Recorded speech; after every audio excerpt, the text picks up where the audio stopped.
Dear students, blueprint digital में आपका स्वागत है। मैं आपका फिजिक्स टीचर अनुज शर्मा। बच्चों, पिछली क्लास में हम लोग इलेक्ट्रिक डाइपोल यानी विद्युत द्विध्रुव के बारे में पढ़ चुके हैं। हमने विद्युत द्विध्रुव के क्षेत्र भी निकाले थे अक्षीय दूरी पर और विषुवतीय तल पर। बच्चों, उसके बाद हमने विद्युत द्विध्रुव की विद्युत क्षेत्र के अंदर स्थिर ऊर्जा के बारे में पढ़ा था। उसके हमने अलग अलग केस भी देखे थे। बच्चों, आज जो हम पढ़ने जा रहे हैं उसको आपको बहुत ध्यान से समझना पड़ेगा, क्योंकि वो फर्स्ट अध्याय यानी फर्स्ट यूनिट जो हमारी चल रही है विद्युत आवेश व क्षेत्र का सबसे इम्पॉर्टेंट टॉपिक है। बच्चों, बोर्ड में सबसे ज़्यादा पूछे जाने वाला, 5 मार्क्स में आने वाला और इसके अलावा कंपटीशन में भी सबसे ज़्यादा पूछे जाने वाला टॉपिक है, वो है विद्युत फ्लक्स। तो बच्चों, इसको आप बहुत ध्यान से समझेंगे। कई बार बच्चों की शिकायतें होती हैं हर जगह पर कि ये हमको समझ में नहीं आया, तो बहुत ध्यान से समझने वाली बात है विद्युत फ्लक्स क्या होता है। ठीक है स्टूडेंट्स, तो बच्चों विद्युत फ्लक्स को सबसे पहले हम फिगर से समझेंगे। हम इसको परिभाषा नहीं करेंगे परिभाषित, क्योंकि पहले हम फिगर से इसकी बात समझेंगे, उसके बाद हम इसको परिभाषित करेंगे। तो बच्चों, सबसे पहले आप इसमें एक चित्र 1 देख सकते हैं। इसमें मैंने आपको दिखाया है कि कोई भी अगर बॉडी या कोई भी वस्तु अगर है और उसे अगर विद्युत क्षेत्र के अंदर रखा जाए, तो बच्चों इसमें आप देख सकते हैं कि उस बॉडी यानी उस वस्तु का जो पृष्ठ है, अगर मैं इसे पृष्ठ लिख दूं, ये वस्तु का पृष्ठ है और पृष्ठ है तो उसका क्षेत्रफल भी होगा। तो बच्चों, उस वस्तु के पृष्ठ से लंबवत गुजरने वाली विद्युत क्षेत्र रेखाओं की संख्या उस वस्तु का फ्लक्स कहलाती है या विद्युत फ्लक्स कहलाती है। दोबारा समझ लेते हैं। यदि बच्चों ये वस्तु इस प्रकार रखी है कि इसका जो तल है वो इस प्रकार है, लंबवत ऐसे, तो बच्चों आप देखें इससे जो विद्युत क्षेत्र रेखाएं जाएंगी वो इसके लंबवत जाएंगी। ठीक है बच्चों, तो हम कह सकते हैं किसी भी एक तरीके से मैं कह सकता हूं किसी वस्तु के तल के लंबवत या किसी वस्तु के पृष्ठ के लंबवत, ये मैं अगर बोलूं, गुजरने वाली विद्युत क्षेत्र रेखाओं की संख्या उस वस्तु का या उस वस्तु के पृष्ठ का विद्युत फ्लक्स कहलाती है।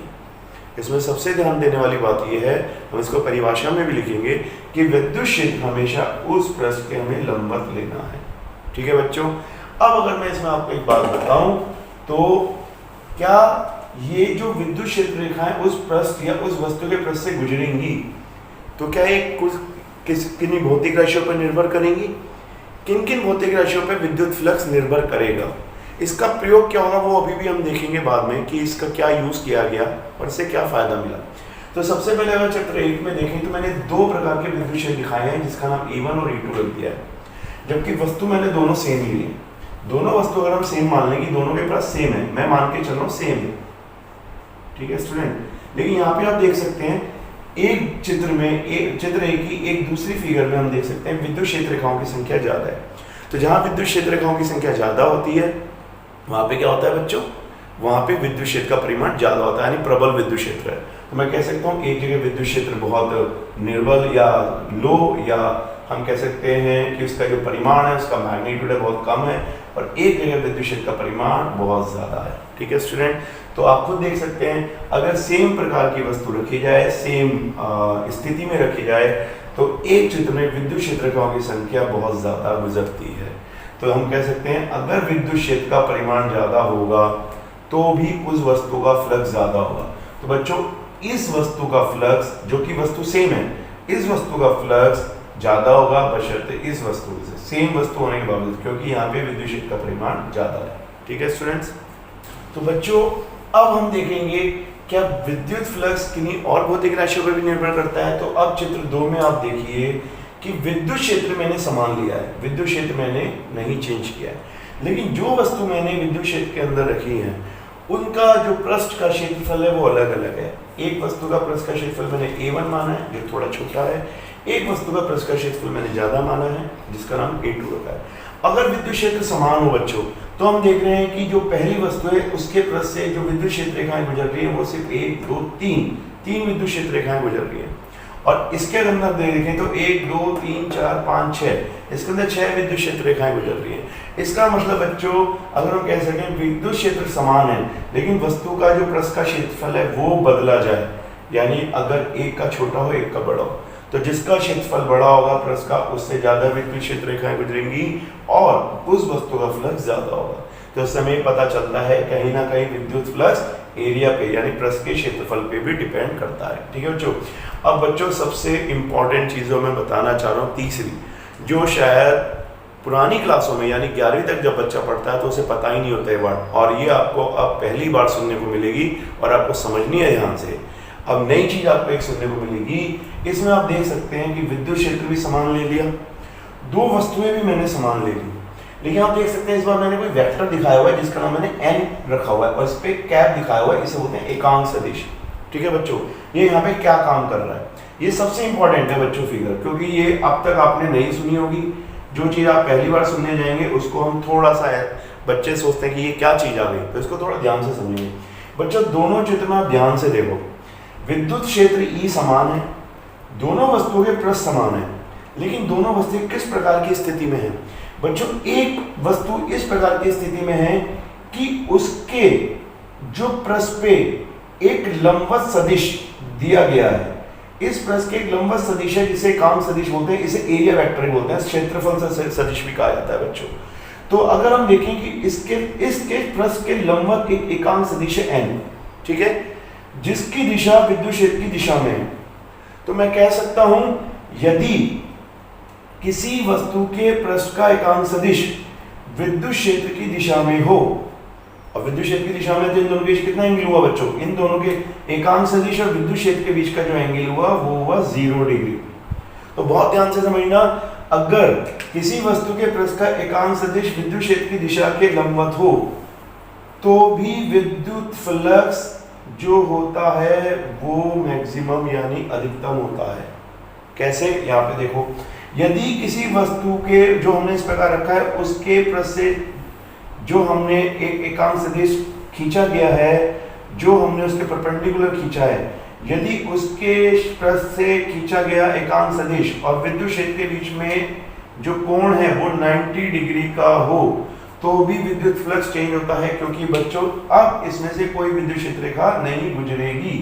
अगर ये इस प्रकार रखा है, अगर हम कहते हैं इस प्रकार से, तो इसमें से कोई रेखा नहीं गुजरेगी, रेखा तब गुजरेगी जब ये लंबवत रखा जाएगा। तो हम देख सकते हैं इसको हम अगर एकांक सदिश के टर्म्स में पढ़े तो कैसे पढ़ेंगे बच्चों? हम कहेंगे यदि, जैसे हमने यहाँ देखा किसी वस्तु के पृष्ठ के लंबवत, तो यहाँ भी वस्तु के पृष्ठ के लंबवत है, लेकिन अब अपनी परिभाषा को चेंज करेंगे। अगर वस्तु के पृष्ठ के विद्युत क्षेत्र लंबवत है तो हम कहेंगे उस पे खींचा गया लंबवत एकांक सदिश उस विद्युत क्षेत्र की दिशा के अनुदिश होगा, यानी थीटा इज इक्वल टू 0 होगा। तो अब हम हमेशा बोलेंगे कि विद्युत क्षेत्र और किसी वस्तु के पृष्ठ पे खींचा गया एकांक सदिश हमेशा एक दूसरे के अनुदिश होते हैं, तो विद्युत फ्लक्स अधिकतम होता है और इस दिशा में विद्युत फ्लक्स न्यूनतम यानी 0 होगा। तो बच्चों जो एंगल, मैं दोबारा बता दूं, एंगल होगा एक क्षेत्रफल सदिश, जो ये एकांक सदिश हम यूज करते हैं, इस वस्तु के पृष्ठ पे लंबवत खींचा जाता है। बच्चे हमेशा वस्तु के पृष्ठ के लंबवत खींचा जाता है और इसे क्षेत्रफल सदिश बोला जाता है, यानी एरिया वेक्टर। इसे हम कहते हैं एरिया वेक्टर। तो बच्चों पहली बार ऐसा लगता है कि एरिया वेक्टर क्वांटिटी हो सकती है। तो अब तक आपने सुना है कि एरिया का जो फॉर्मूला होता है लंबाई गुणा चौड़ाई, यानी आपसे उसका मैग्नीट्यूड यानी परिमाण निकालते हो। लेकिन आज मैं आपको समझाऊंगा कि एरिया एक वेक्टर क्वांटिटी है, इसको एक सदिश रूप में लिया जाता है और यहाँ पे ये सबसे इंपॉर्टेंट चीज है। तो बच्चों हमें 3 चीजें पता चलती हैं। एक तो इलेक्ट्रिक फील्ड किस पे डिपेंड करता है? उसके परिमाण, विद्युत फ्लक्स एक उसके परिमाण पर डिपेंड करता है, विद्युत क्षेत्र के इलेक्ट्रिक फील्ड के परिमाण पर। एक विद्युत फ्लक्स जो डिपेंड करता है, निर्भर करता है उस वस्तु के पृष्ठ के क्षेत्रफल पर डिपेंड करता है, ठीक है, यानी एरिया पर डिपेंड करता है। और एक डिपेंड करता है बच्चों उस वस्तु के एरिया वेक्टर यानी क्षेत्रफल सदिश और विद्युत क्षेत्र के बीच के कोण पर, ठीक है बच्चों। तो ये सबसे इंपॉर्टेंट है। अब मैं आपको थोड़ा सा ये एक्सप्लेन करने की कोशिश करूंगा कि एरिया एक वेक्टर क्वांटिटी कैसे है। लेकिन इससे पहले हम थोड़ा सा परिभाषित अगर कर लें तो हम विद्युत फ्लक्स को किस प्रकार से परिभाषित करेंगे? किसी पृष्ठ से लंबवत, बच्चों ये सबसे इंपॉर्टेंट है कि हम हमेशा जो लेंगे पृष्ठ से वो हमेशा लंबवत ही लेंगे। अगर आप ये नहीं लिखेंगे तो नंबर कट जाएंगे। किसी पृष्ठ से लंबवत गुजरने वाली विद्युत क्षेत्र रेखाओं की संख्या, जितनी विद्युत क्षेत्र रेखाएं गुजरती हैं उसकी संख्या उस पृष्ठ का विद्युत फ्लक्स कहलाती हैं। तो हमें एक बात सबसे ज्यादा ध्यान रखनी है, हमेशा हमें लंबवत लेना है। तो लंबवत बच्चों यहाँ पे आप देख सकते हैं कि ये पृष्ठ के तल के या क्षेत्रफल के लंबवत है। और यहाँ पे हम कह सकते हैं अगर पृष्ठ के लंबवत है तो एकांक यानी उसके जो एकांक सदिश यानी एरिया वेक्टर, क्षेत्रफल सदिश, कुछ भी कह सकते हैं हम, क्योंकि एकांक सदिश यहाँ पे एरिया वेक्टर का काम करता है क्षेत्रफल सदिश का, तो इसका नाम हमेशा क्षेत्रफल सदिश ही रखा जाएगा। ठीक है, उसके और विद्युत क्षेत्र के बीच के कोण पर भी डिपेंड करता है। तो अगर पृष्ठ के लंबवत है तो 100% उसके क्षेत्रफल सदिश और विद्युत क्षेत्र के बीच का कोण कितना होगा बच्चों? 0 डिग्री, दोनों एक दूसरे के अनुदिश होंगे। लेकिन यहाँ पे मैं आपको बता दूं, आपको डाउट चल रहा होगा थोड़ा सा कि एरिया कैसे वेक्टर क्वांटिटी है, एरिया को हम कैसे वेक्टर ले सकते हैं, तो इसको मैं थोड़ा सा आपको एक्सप्लेन करूँगा। तो स्टूडेंट्स, अभी हमने विद्युत फ्लक्स को समझ लिया है कि विद्युत फ्लक्स किस किस बातों पर निर्भर करता है। अब अभी हमने उसको परिभाषित कर लिया, पर भी उसका सूत्र या उसका फॉर्मूला नहीं देखा है, क्योंकि उससे पहले मैं चाहता हूं कि आपका एक बहुत बड़ा डाउट क्लियर कर दें कि एरिया वेक्टर यानी क्षेत्रफल सदिश क्या होता है, क्योंकि इसका डाउट क्लियर किए बना आपको ना तो अच्छा लगेगा ना आपको बात उतनी समझ में आएगी। तो बच्चों यहाँ पे मैं आपको क्षेत्रफल सदिश दिखाना चाहता हूँ कि जो अब से पहले हम सोचते थे कि क्षेत्रफल अदिश राशि है, आज के बाद आप कहेंगे हाँ क्षेत्रफल एक सदिश राशि है। तो बच्चों मैंने एक पैरेललोग्राम यानी एक समांतर चतुर्भुज लिया हुआ है जिसे आप देख सकते हैं। बच्चों अगर इसकी एक भुजा को मैं P वेक्टर से दिखाऊं और दूसरी भुजा को Q वेक्टर से दिखाऊं और दोनों के बीच का कोण थीटा दिखाऊं, ठीक है बच्चों। अब बच्चों मैं इसका क्षेत्रफल का फॉर्मूला लिखना चाहता हूं जो समांतर चतुर्भुज का क्षेत्रफल होता है। तो समांतर चतुर्भुज का क्षेत्रफल का फॉर्मूला होता है आधार गुणा ऊंचाई, ठीक है बच्चों, यानी बेस इनटू हाइट। तो इसका बेस कितना होगा? इसका बेस होगा जो ये वेक्टर है इसकी लेंथ, और लेंथ का मतलब है इस वेक्टर का परिमाण, जो हम ऐसे लिख सकते हैं P, इसका वेक्टर का चिन्ह हटा के। बच्चों इसका जो लंबाई है वो है RS, R से लेके S, वो हमने लंबाई RS लिख दी, ठीक है स्टूडेंट। अब बच्चों बात ये आती है, अगर इस RS की मैं वैल्यू निकालना चाहूं तो कैसे निकाल सकता हूं? अगर आप इसे देखें तो यहाँ पे ये है लंब और ये है कर्ण, तो लंब बटे कर्ण कितना होगा बच्चों? Sine theta. तो मैं कह सकता हूँ RS बराबर होगा Q ये पूरी जो वेक्टर है इसकी लेंथ होगी, जो इसका परिमाण होगा Q, और बच्चों साइन थीटा, ये आप देख सकते हैं। तो RS की जो लंबाई होगी वो होगी Q साइन थीटा, ठीक है बच्चों। तो हमने लिख दिया इसको यहाँ पे Q साइन थीटा। बच्चों आप एक बात जानते हैं, जहां पे दो वेक्टर का परिमाण हो, जो कि P और Q, दो वेक्टर P और Q के परिमाण है, ठीक है, और उनके बीच का कोण थीटा जो है साइन आ रहा है, साइन थीटा। तो बच्चों हम जानते हैं अगर हमारे पास एक फार्मूला होता है AB साइन थीटा, तो हम इसको लिख सकते हैं क्या बच्चों? इसको हम लिख सकते हैं A क्रॉस B, इस प्रकार लिख सकते हैं बच्चों।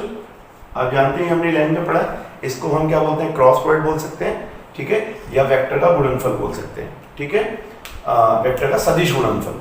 तो बच्चों यहाँ पे अगर हम P Q साइन थीटा को लिखते हैं वेक्टर P यानी P सदिश गुणा वेक्टर Q, तो अब यहाँ पे आप देखो कि दो वेक्टर का जब क्रॉस प्रोडक्ट यानी सदिश गुणनफल होता है तो उससे प्राप्त होने वाली जो राशि है, जो यहाँ पे हमें एरिया प्राप्त हो रही है, वो 100% बच्चों वो भी सदिश होगी। तो इसका मतलब एरिया एक वेक्टर क्वांटिटी है, क्योंकि दो वेक्टर के सदिश गुणनफल से प्राप्त होता है, ठीक है स्टूडेंट। अब अगर इसको मैं बच्चों अदिश यानी इसका परिमाण लिखना चाहूँ तो कैसे लिखूंगा? मैं इसको मैग्नीट्यूड या इस तरीके से बंद करूंगा, इस वेक्टर का मैग्नीट्यूड यानी परिमाण। बच्चों मैग्नीट्यूड का क्या मतलब? परिमाण। इसका परिमाण लूंगा, इसका परिमाण लूंगा, इसका परिमाण लूंगा। तो बच्चों अगर मैं इनका परिमाण लूंगा और एरिया एक सदिश राशि है, तो कहीं ना कहीं मुझे इसकी दिशा के लिए भी कोई सदिश चाहिए। तो बच्चों उसके लिए मैं एकांक सदिश यूज करूंगा। बच्चों ये एकांक सदिश है, एकांक सदिश, ठीक है स्टूडेंट। तो ये एकांक सदिश है जो ये बताता है कि इस एरिया की डायरेक्शन क्या होगी। तो हमेशा ध्यान रखना, किसी भी वस्तु के जो क्षेत्रफल के जो दिशा होती है क्षेत्रफल की, जिसे हम एकांक सदिश से निरूपित करते हैं, बच्चों हमेशा उसके पृष्ठ के लंबवत होती है। ये ध्यान रखना, हमेशा उसके पृष्ठ के लंबवत। अगर ये आपका पृष्ठ है तो इसके लंबवत होगी, अगर ये पृष्ठ इस प्रकार हो जाए तो इसके पृष्ठ के लंबवत होगी, अगर ये पृष्ठ इस प्रकार हो जाए तो इसके पृष्ठ के लंबवत होगी, ठीक है बच्चों। अगर ये पृष्ठ मैं कहता हूं कि ये पृष्ठ आप यहां से ऑब्जर्व कर रहे हैं तो ये इस तरफ होगी, तो हमेशा पृष्ठ के लंबवत ही एकांक सदिश की दिशा होती है, ठीक है स्टूडेंट्स। तो ये बहुत जरूरी है।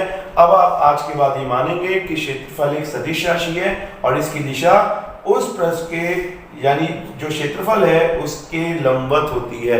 हम उसे बाहर की तरफ भी ले सकते हैं या अंदर की तरफ भी, अगर बाहर की तरफ ले सकते हैं, अंदर की तरफ। तो इसको क्या तरीका है, आपको एक डाउट हो सकता है कि सर अगर ये कोई पृष्ठ है और इसका लंबवत तो ये भी कहलाएगा और इसका लंबवत ये भी कहलाएगा, तो बच्चों हम वहां से मानते हैं जहां से हम ऑब्जर्व कर रहे हैं। अगर कोई इंसान यहां से इस क्षेत्रफल को पृष्ठ को ऑब्जर्व करेगा यानी देखेगा, तो हम उसकी तरफ इसके लंबवत दिशा लेंगे। अगर कोई यहां से ऑब्जर्व करेगा तो इसके तरफ इसकी दिशा लेंगे। अगर मैं इसे ऑब्जर्व कर रहा हूं तो इसके पृष्ठ के क्षेत्रफल का जो एकांक सदिश होगा यानी एरिया वेक्टर होगा वो मेरी तरफ होगा। ठीक है, तो हम मानते हैं जिस तरफ से हम ऑब्जर्व यानी जिस तरफ से हम देख रहे हैं उस दिशा में इस वस्तु का जो लंबवत जो एकांक सदिश होगा वो इस क्षेत्रफल की दिशा को दिखाएगा। तो आपको ये याद रखना है। अब हम फ्लक्स का फॉर्मूला निकालेंगे, जो जो हमने पढ़ा है उसको फॉर्मूले में देखेंगे। तो स्टूडेंट्स अब हम विद्युत फ्लक्स को सूत्र से देखेंगे कि इसका सूत्र क्या बनता है। इसका सूत्र बहुत इंपॉर्टेंट है बच्चों, इसका फॉर्मूला बहुत ज़्यादा पूछा जाता है, इसमें बहुत बड़े को अच्छे क्वेश्चंस आते हैं जो 5 मार्क्स में भी आते हैं। बच्चों सबसे पहले मैं बता दूं कि विद्युत फ्लक्स को फाई से प्रदर्शित किया गया है, फाई। ठीक है बच्चों, तो इसका जो फॉर्मूला होगा किन किन बातों पर डिपेंड करेगा। तो बच्चों एक तो हम देख चुके हैं कि विद्युत फ्लक्स विद्युत क्षेत्र के परिमाण पर डिपेंड करता है। ठीक है बच्चों, एक हम ये भी देख चुके हैं अगर वस्तु यानी पृष्ठ का क्षेत्रफल कम ज्यादा होता है तो भी विद्युत फ्लक्स बदल जाता है। अगर पृष्ठ का क्षेत्रफल ज्यादा होगा तो विद्युत फ्लक्स ज्यादा होगा, पृष्ठ का क्षेत्रफल कम होगा तो विद्युत फ्लक्स भी कम होगा। तो हम कह सकते हैं एरिया पर डिपेंड करता है उस वस्तु पे यानी उस पृष्ठ के एरिया पर। बच्चों सबसे इंपॉर्टेंट चीज जो तीसरी वाली है वो क्या है, तो बच्चों हम देख चुके हैं, मैं आपको 2 फिगर दिखाता हूं। अब तीसरी बात आती है एरिया वेक्टर यानी क्षेत्रफल सदिश की। बच्चों यदि किसी भी वस्तु के पृष्ठ का जो क्षेत्रफल सदिश है यानी एरिया वेक्टर और विद्युत क्षेत्र दोनों एक ही दिशा में हो यानी हम कह सकते हैं थीटा बराबर 0 डिग्री। बच्चों मैं दोबारा बोल दूं, बार बार क्वेश्चन आता है, बच्चे गलती कर जाते हैं। एरिया वेक्टर यानी क्षेत्रफल सदिश और विद्युत क्षेत्र के बीच का एंगल लिया जाता है हमेशा। ठीक है स्टूडेंट्स, तो वो अगर 0 डिग्री हो तो विद्युत क्षेत्र अधिकतम होता है, ज्यादा से ज्यादा विद्युत क्षेत्र रेखा उसमें से पास होती है यानी गुजरती है। लेकिन अगर किसी वस्तु का जो क्षेत्रफल सदिश है और विद्युत क्षेत्र की दिशा के बीच में कोण यानी एंगल 90 डिग्री का हो तो बच्चों उसमें से विद्युत क्षेत्र जो होगा नहीं गुजरेगा और वो मिनिमम यानी न्यूनतम या 0 कहलाएगा। हम न्यूनतम बोल देते हैं, वैसे 0 होगा। ठीक है बच्चों, तो ध्यान रखने वाली बात है बच्चों। अब हम कह सकते हैं कि कहीं ना कहीं एक चीज पर डिपेंड करता है जो विद्युत फ्लक्स है और वो है एरिया वेक्टर यानी क्षेत्रफल सदिश और विद्युत क्षेत्र के बीच का कोण। और हम देख सकते हैं 0 होता है तो अधिकतम है और जब 90 होता है तो न्यूनतम यानी 0 है। तो इसका मतलब है हम इस कंडीशन को जो लिख सकते हैं वो cos थीटा से लिख सकते हैं, क्योंकि बच्चों हम जानते हैं cos में 0 डिग्री 1 ये अधिकतम मान होता है, अधिकतम ये मान अधिकतम है, और cos 90 डिग्री 0 जिसे हम न्यूनतम बोल सकते हैं, न्यूनतम। तो बच्चों ये दोनों कंडीशन हमें cos मिल जाती हैं तो हम कह सकते हैं जो फाई है वो ई ए cos थीटा पर डिपेंड करता है। बच्चों ये फॉर्मूला तो तब सही है जब हमें परिमाण निकालना हो। अगर इसका सदिश रूप देखना चाहें तो हमारे पास सदिश रूप होगा phi equals to E A cos theta. तो हम 11th में पढ़ चुके हैं ए बी cos थीटा, दो वेक्टर का परिमाण और उनके बीच का एंगल का अगर cos लें तो वो होता है ए डॉट बी यानी उन दोनों का अदिश गुणनफल, स्केलर प्रोडक्ट। तो हम इसे कह सकते हैं ई डॉट एरिया। ठीक है बच्चों, इस प्रकार। तो एरिया सदिश को जब हम खोलते हैं तो कई बार हम क्या करते हैं, अभी इतना ही करते हैं हमने क्या लिखा ई ए cos थीटा को ई डॉट ए लिख दिया। ठीक है बच्चों, यहाँ पे हम देख रहे हैं कि ये स्केलर प्रोडक्ट है तो इसका मतलब फाई कैसी राशि है बच्चों, विद्युत फ्लक्स जो है अदिश राशि है। तो मैं आपको बता देता हूं जो विद्युत फ्लक्स है वो अदिश राशि होती है, विद्युत फ्लक्स अदिश राशि।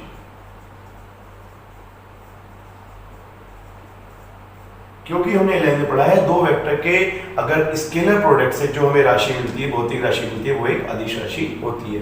तो बच्चों इस सूत्र में मैं आपको बता दूं ये सूत्र भी अभी हमारा पूरा नहीं हुआ है, ये इंपॉर्टेंट है। यहां से हमें सिर्फ ये समझ में आ गया कि ये जो विद्युत फ्लक्स है किन किन बातों पर निर्भर करता है। क्या हम इसे हर जगह लगा सकते हैं? बच्चों हम इसे हर जगह नहीं लगा सकते, क्योंकि तभी हम लगा पाएंगे जब कोई वस्तु के प्रत्येक भाग पर विद्युत क्षेत्र समान हो, यानी कोई सिमेट्रिकल यानी कोई एक समान आकृति की वस्तु हमें मिले। लेकिन अगर बच्चों हमें कोई वस्तु ऐसी मिल रही है जिसकी आकृति बहुत अलग अलग है, जिसका हर पॉइंट पे यानी हर जगह पे जो विद्युत क्षेत्र है वो अलग अलग जा रहा है, तो हम इस मामले को नहीं लगा पाएंगे। ये एक समान आकृति से गुजरने वाले विद्युत क्षेत्र के लिए हम लिख सकते हैं। लेकिन अब जो मैं आपको दिखाना चाह रहा हूँ, हमें सबसे ज्यादा उसी फॉर्मूले को समझना है, उसी पे हमें क्वेश्चन करने हैं। तो स्टूडेंट्स, अब हम ऐसी शेप लेंगे जिसका हर तरह से जो भी शेप है बिल्कुल अलग अलग है, जिसे हम कह सकते हैं इर्रेगुलर शेप। ठीक है स्टूडेंट, अब यहाँ पे हम देखते हैं कि जो विद्युत क्षेत्र जा रहा है वो हर भाग पे अलग अलग होगा। ठीक है, क्योंकि हर भाग पे हम कह सकते हैं हर भाग उसका अलग अलग है। ये शेप सिमेट्रिकल नहीं है, ये कोई भी ऐसी वस्तु है जिसका आकार बिल्कुल इर्रेगुलर है। ठीक है, अब बच्चों यहाँ पे हम देखते हैं कि अगर ये हमारा विद्युत क्षेत्र हो, ठीक है, तो अब यहाँ पे हम इसका विद्युत क्षेत्र कैसे निकालें, क्योंकि अब हम ये वाला फॉर्मूला नहीं लगा सकते E A cos थीटा। बच्चों ये वाला फॉर्मूला नहीं लगेगा। क्यों नहीं लगा सकते, इस बात को बहुत ध्यान से समझो। ये फॉर्मूला क्यों नहीं लग सकता, क्योंकि थीटा आप कैसे लगाएंगे, अगर आप यहाँ चेक करें तो अगर हम यहाँ पे एक छोटा सा एलिमेंट्री यानी एरिया वेक्टर माने, ठीक है, तो क्या हम देखेंगे कि यहाँ पे, या हम एरिया वेक्टर भी ना माने, यहाँ पे हम कोई एलिमेंट ना माने, हम यहाँ पे अगर इस सरफेस पे इसका नॉर्मल ड्रॉ करें तो बच्चों को इस तरीके से जाएगा, इस प्रकार। और ये एंगल अगर हम θ1 मान लें, ठीक है बच्चों। अब बच्चों अगर हम यहाँ पे θ1 मान लें तो यहाँ पे ये इस तरीके से जाएगा, इसे हम θ2 मान लें। और बच्चों अगर हम यहाँ पे देखें तो यहाँ पे नॉर्मल इस तरीके से जाएगा, और यहाँ पे ये नॉर्मल इस तरीके से जाएगा। तो बच्चों अगर आप ये देखें θ1 θ2 और इसका नाम हम θ3 रख देते हैं, इसका नाम हम θ4 रख देते हैं, क्या ये सब एंगल एक समान होंगे? बच्चों इस वस्तु के हर भाग पे जो एरिया वेक्टर यानी क्षेत्रफल सदिश और विद्युत क्षेत्र का कोण अलग अलग होगा। तो अब आप इसके मान इसमें नहीं रख सकते, क्योंकि हमारे पास थीटा सिर्फ एक है, तो यहाँ पे ये फॉर्मूला नहीं लगता है। तो बच्चों ऐसे केस में हम क्या करते हैं, ऐसे केस में हम इस बॉडी, जो ये बॉडी हमारी, जो ये वस्तु है, इसके बहुत छोटे छोटे यानी हम कह सकते हैं अति सूक्ष्म, अति सूक्ष्म, जिसे हम कहते हैं इनफाइनाइट स्मॉल एलिमेंट,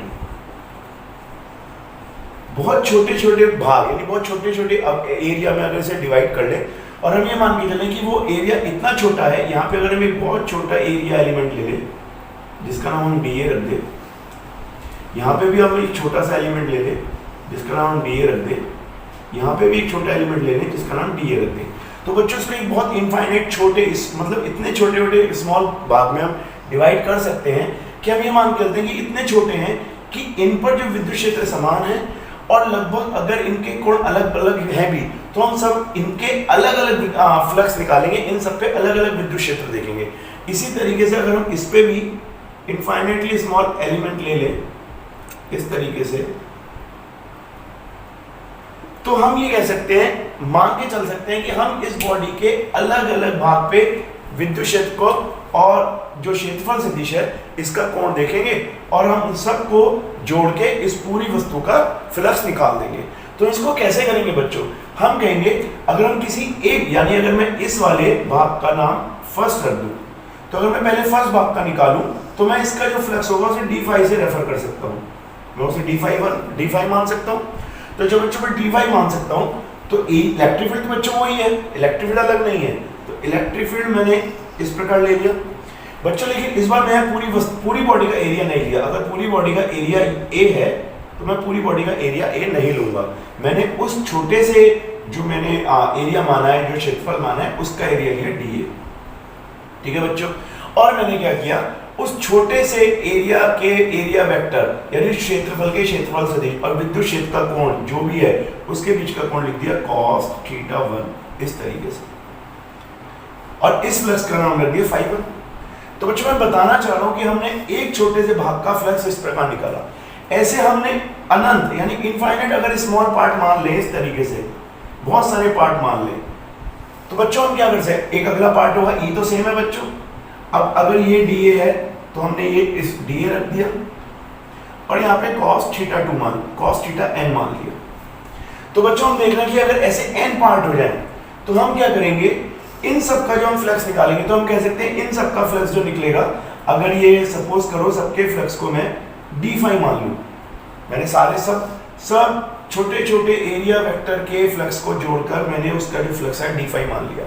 तो मैं कह सकता हूं जो मेरे पास टोटल फ्लक्स आएगा वो d फाई का इंटीग्रल होगा, और मैं हर छोटे छोटे जो पार्ट है उन सबका अगर इंटीग्रल कर दूं तो बच्चों मैं ये कह सकता हूं e dA और cos थीटा 1 cos थीटा 2 को मैं सीधा cos थीटा लिख सकता हूं, ठीक है बच्चों, और यहाँ पे लिख सकता हूँ dA इस प्रकार, और इंटीग्रल कर दिया बच्चों मैंने। और इंटीग्रल का मतलब क्या है बच्चों, इंटीग्रल का मतलब है मैं पूरी बॉडी के जितने भी पार्ट है मैंने सबको जोड़ लिया है, इंटीग्रल मैंने लगा दिया और यहाँ पे एक साइन लगा दिया है इस प्रकार। इसका मतलब है पूरी बॉडी मैंने पूरी बॉडी ले लिया और ये क्लोज इंटीग्रल आ गया मेरे पास, पूरी बॉडी का फ्लक्स निकाल लिया।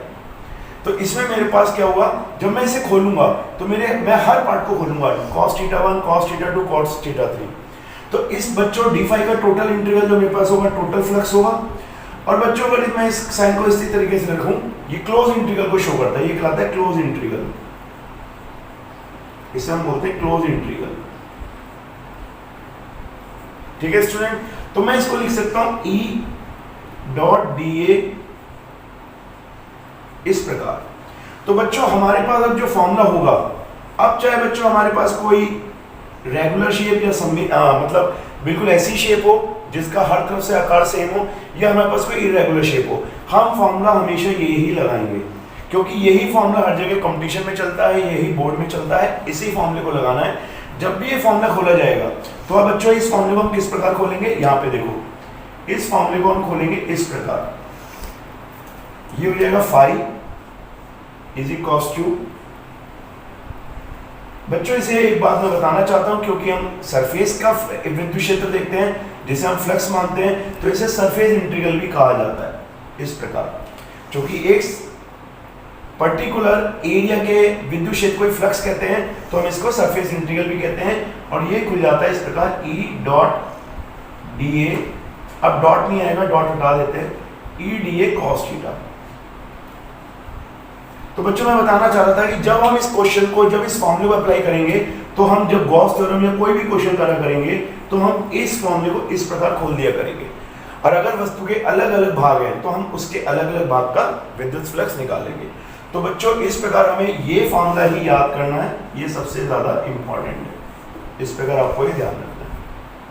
तो स्टूडेंट्स अब मैं लास्ट में आपको विद्युत फ्लक्स के लिए एक और केस बताना चाहता हूँ, जिससे हम विद्युत फ्लक्स को फाइनली अच्छी तरह समझ चुके होंगे और आपको इसमें कोई भी कंफ्यूजन नहीं रहेगा, ठीक है स्टूडेंट।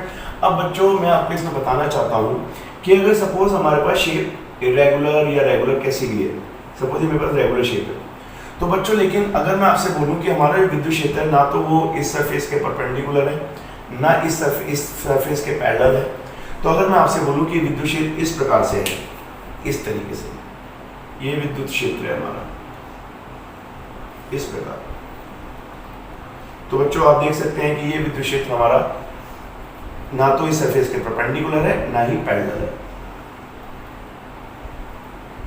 तो बच्चों इस केस में हम क्या करेंगे, अब हमें इसका विद्युत फ्लक्स निकालना है, ठीक है बच्चों। तो मैं आपको समझाना चाह रहा हूं कि विद्युत फ्लक्स जो हमने डेफिनेशन पढ़ी थी कि विद्युत क्षेत्र रेखाएं क्षेत्रफल के हमेशा लंबवत ही होनी चाहिए, तो ये तो क्षेत्र के लंबवत नहीं है। तो बच्चों ऐसे केस में हम क्या करते हैं, तो बच्चों ऐसे केस में हम अगर पूरी बॉडी का एरिया ए मान लें इस प्रकार, तो बच्चों इस पूरे बॉडी का जो क्षेत्रफल सदिश होगा वो हम एक किसी जगह पे क्षेत्रफल सदिश का ड्रॉ करें इस तरीके से। तो बच्चों ये क्षेत्रफल सदिश है, आप जानते हैं क्षेत्रफल सदिश क्या होता है, उस बॉडी के क्षेत्रफल पे एरिया वेक्टर यानी क्षेत्रफल सदिश जो उस क्षेत्रफल के परपेंडिकुलर होता है। तो बच्चों हमारी जो परिभाषा है विद्युत फ्लक्स की वो क्या है कि विद्युत क्षेत्र रेखाएं उस क्षेत्रफल के लंबवत गुजरनी चाहिए, उसी ही हम विद्युत फ्लक्स लेंगे। तो इसमें अगर हम बच्चों देखें, हम जो एक फॉर्मूला लेते हैं फाई इज इक्वल्स टू ई, क्योंकि ई विद्युत क्षेत्र और जो एरिया है वो ए आ गया, हम नॉर्मली ये फॉर्मूला लेते हैं कि ये पे डिपेंड करता है इलेक्ट्रिक फील्ड और ये पे। तो अब हम यहाँ पे कहेंगे, ये मैं आपको समझाना चाह रहा हूँ कि हमें विद्युत क्षेत्र हमेशा क्षेत्रफल सदिश के परपेंडिकुलर ही लेना है। तो बच्चों अगर इसके बीच का कोण मैं थीटा मान लूं, ये इसको मैं थोड़ी देर के लिए हटा देता हूँ, पहले इससे ही समझ लेते हैं। तो बच्चों हमें विद्युत क्षेत्र का वो भाग लेना है जो इस क्षेत्रफल के सदिश हो, सदिश के अनुदिश हो, क्योंकि जो इसके अनुदिश होगा वो अपने आप ही क्षेत्रफल की क्या होगा, परपेंडिकुलर होगा। तो बच्चों इस विद्युत क्षेत्र का इस क्षेत्रफल सदिश की अनुदिश जो कंपोनेंट होगा वो कितना होगा बच्चों, E cos थीटा, ठीक है स्टूडेंट। तो इससे मैं आपको क्यों बताना चाह रहा हूँ, इसलिए मैं आपको बताना चाह रहा हूँ कि विद्युत क्षेत्र हमेशा क्षेत्रफल सदिश के अनुदिश ही लिया जाना है, चाहे कोई भी एंगल हो। तो बच्चों हम देख सकते हैं ये E cos थीटा आया, तो हम ऐसे भी कह सकते हैं कि फाई इज इक्वल टू जितना विद्युत क्षेत्र हमें लेना था, अब हम E नहीं लेंगे बच्चों, हम कितना लेंगे, E cos थीटा लेंगे, और जो एरिया इस पूरे का मान लेते हैं वो A मान लेते हैं। तो ये कितना हो गया बच्चों, E A cos थीटा। तो आप देख रहे हैं वही चीज आ गई जो हमने पहले लिखी थी, इसे हम E डॉट A भी लिख सकते हैं। तो ये मैंने आपको क्यों बताया, ये बच्चों मैंने आपको बताया सिर्फ इस थीटा के लिए, इसलिए बताया कि टोटल ये cos थीटा कहां से आता है, ये cos थीटा इसी वजह से आता है कि यदि विद्युत क्षेत्र किसी क्षेत्रफल के लंबवत नहीं है तो हमें उस विद्युत क्षेत्र का एक कंपोनेंट लेना पड़ेगा जो क्षेत्रफल सदिश के अनुदिश होगा, और वो हमेशा cos थीटा ही होगा। तो इसलिए ये हमारे पास phi is equal to E dot A मिल जाता है। तो विद्युत फ्लक्स से रिलेटेड हमें सारी चीजें मिल जाती हैं। अब इसमें एक दो नियम और एक दो मैं आपको फिगर बताऊंगा जिससे हम समझ सकते हैं कि विद्युत फ्लक्स निकालने के लिए हमें कैसे आसान नियम लगाने हैं। बच्चों मैं आपको एक ऐसा नोट बताना चाहता हूं जिसपे बोर्ड में क्वेश्चन आया हुआ है, और वो क्वेश्चन इस प्रकार है, क्या किसी सेम चार्ज के लिए, अगर कोई हमारे पास सेम चार्ज है, जैसे आप यहाँ पे देख सकते हैं मैंने 3 फिगर दिखाई हैं, तो इसमें 3 अलग अलग प्रकार की बॉडी हैं, 3 अलग अलग शेप है, लेकिन तीनों में चार्ज सेम रखा हुआ है, बॉडी के अंदर चार्ज सेम है बच्चों। तो मैं आपको बताना चाहता हूँ क्वेश्चन ये है, क्या सेम चार्ज के लिए किसी अलग अलग बॉडी का विद्युत फ्लक्स अलग अलग होगा या समान होगा। तो बच्चों मैं आपको बता दूं, अगर चार्ज की वैल्यू सेम है तो विद्युत फ्लक्स कभी भी शेप पर डिपेंड नहीं करता, यानी जो आकार है, यानी उसका आकार, शेप पे डिपेंड नहीं करता, यानी निर्भर नहीं करता, निर्भर नहीं करता। ध्यान रखना बच्चों, विद्युत फ्लक्स आकार पे निर्भर नहीं करता। अगर चार्ज सेम है तो इस हर बॉडी से गुजरने वाला फ्लक्स वो सेम होगा। तो बच्चों इस पार्ट पे भी निर्भर नहीं करता कि अगर किसी का साइज कम है या बड़ा है तो विद्युत फ्लक्स समान होगा। यानी अगर मैं एक वस्तु ऐसे बना लूँ इस प्रकार, ये आप देख सकते हैं, मैंने एक वस्तु ऐसे बनाई बच्चों और यहाँ पे एक चार्ज ले लिया Q, और एक वस्तु अगर मैंने ऐसे बनाई,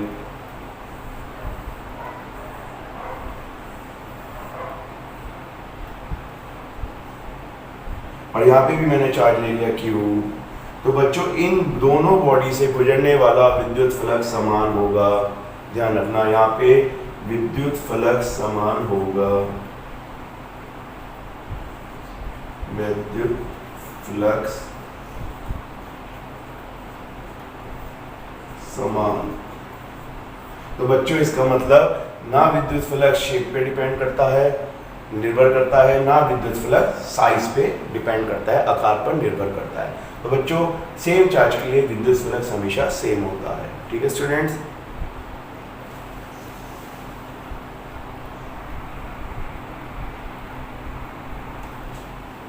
तो बच्चों मैं चाहता हूं आप इसे नोट कर ले अच्छी तरह, क्योंकि इस पे क्वेश्चन आया हुआ है बोर्ड में कि समान आवेश के लिए विद्युत फ्लक्स समान होता है वह वस्तु के आकार, यानी जो वस्तु का आकार है, चाहे वो बड़ी है चाहे छोटी है, या उसकी आकृति किस प्रकार की है, इस पर निर्भर नहीं करता। अगर आवेश समान है तो विद्युत फ्लक्स समान होगा। तो बच्चों ये बहुत ध्यान रखने वाली बात है। अब दूसरी बात मैं आपको बताना चाहता हूँ कि विद्युत फ्लक्स क्या सभी आवेशों का संभव होता है। जैसे मैं आपको बताना चाहता हूँ, मैं आपको एक फिगर दिखाता हूँ। ये मेरे पास एक फिगर है, ये कोई बॉडी है मेरे पास जिसका एरिया मैंने टोटल एरिया A ले लिया। बच्चों मेरे पास यहाँ पे 3 आवेश रखे हैं। एक मेरे पास रखा है, अगर मैं आपको बताऊं 1 कूलम, एक मेरे पास रखा है 2 कूलम, एक मेरे पास रखा है -1 कूलम, और एक पे मेरे पास रखा है 3 कूलम, इस प्रकार। ठीक है बच्चों। और बच्चों बाहर एक मेरे पास आवेश है प्लस का 2 कूलम, इस प्रकार। तो इस बाहर आवेश जो है और जो अंदर आवेश है, इसका टोटल विद्युत फ्लक्स कितना होगा, हम किस प्रकार इसका विद्युत फ्लक्स निकालेंगे। तो बच्चों इसमें मैं आपको सबसे पहले अंदर के आवेश की बात बताऊं। बॉडी के अंदर जितना नेट आवेश है, अगर मैं आपको बताऊं, हमें हमेशा नेट आवेश पे बात करनी है। नेट आवेश, बॉडी के अंदर जितना भी नेट आवेश होगा विद्युत फ्लक्स से उसका निकाला जाएगा। जैसे अगर मैं पूरी बॉडी का आवेश कैपिटल Q मान लूं और उसका नेट आवेश निकालूं +1 coulomb +2 coulomb -1 coulomb plus 3 coulomb. तो बच्चों ये कितना आ गया, ये आ गया 2 और 1 3, 3 और 3 6, 6 में से 1 गए 5, तो ये आ गया +5 कूलम। तो बच्चों हम इन सब का आवेश ना निकाल के इससे +5 कूलम का आवेश निकालेंगे। यानी मैं ये मान के चलूंगा कि मेरे पास जो आवेश रखा है इस बॉडी के अंदर, जिसका एरिया मैंने A माना है, वो बच्चों वो जो उसके पास आवेश है वो +5 कूलम, इस प्रकार। तो मुझे फ्लक्स हमेशा उस आवेश का निकालना है जो नेट आवेश है। ठीक है स्टूडेंट्स। बच्चों अब मैं आपको सबसे इंपॉर्टेंट बात बताने जा रहा हूँ फ्लक्स में, जिस पे क्वेश्चन आता है और बच्चों को ध्यान रखना चाहिए। इस पे तो बहुत ज़्यादा क्वेश्चन पूछे जाते हैं कि अगर किसी बॉडी यानी किसी वस्तु है जिसका क्षेत्रफल हम A मान लें, उसके बाहर कोई आवेश रखा है, तो उससे जो विद्युत क्षेत्र बन रहा है उससे गुजरने वाला उसका जो उसकी वजह से उस वस्तु का जो विद्युत फ्लक्स होगा वो कितना होगा। तो ध्यान रखना बच्चों, अगर कोई भी चार्ज किसी बॉडी के बाहर रखा है तो उसकी वजह से उस बॉडी का टोटल फ्लक्स, बच्चों नेट फ्लक्स की बात कर रहा हूं मैं, नेट फ्लक्स, वो नेट फ्लक्स हमेशा 0 होता है, 0। सॉरी। ठीक है बच्चों, कैसे मैं आपको इसको समझाता हूँ, इसको बहुत ध्यान से समझा। अगर आपको फ्लक्स समझ में आ जाता है तो इसका मतलब फिर आप गॉस थ्योरम भी बहुत आराम से पढ़ लेंगे, आपको गॉस लॉ अच्छी तरह समझ में आ जाएगा। ठीक है, तो अब जरा देखते हैं यहाँ पे। तो बच्चों इसका विद्युत क्षेत्र हम इस प्रकार से समझेंगे। सपोज करो ये जो Q है हमारे पास 1 कूलम, इसकी वजह से जो विद्युत क्षेत्र है वो इस प्रकार जा रहा है, इस प्रकार।